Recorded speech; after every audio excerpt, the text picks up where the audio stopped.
નમસ્કાર દર્શક મિત્રો, વિજાપુરની ખબરમાં આપનું સ્વાગત છે। દર્શક મિત્રો, આજે ગાંધીનગર એસીબી દ્વારા વિજાપુર તાલુકા મામલેદાર ખાતે 3 લાંચ લેતા લોકોને ઝડપી પાડીને સપાટો બોલાવ્યો છે।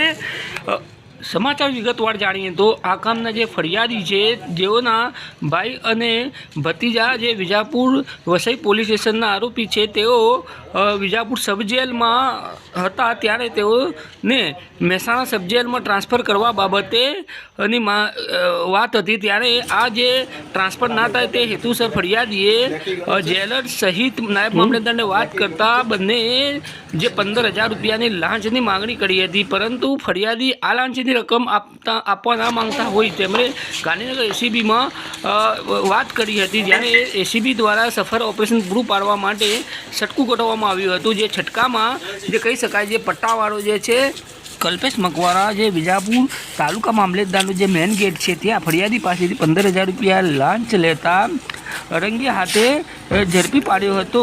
જ્યારે ફરિયાદી સાથે હેતુલક્ષી વાતચીત કરી લાંચના 15,000 રૂપિયા સ્વીકારી ત્રણેય આરોપી પકડાઈ ગયા હતા।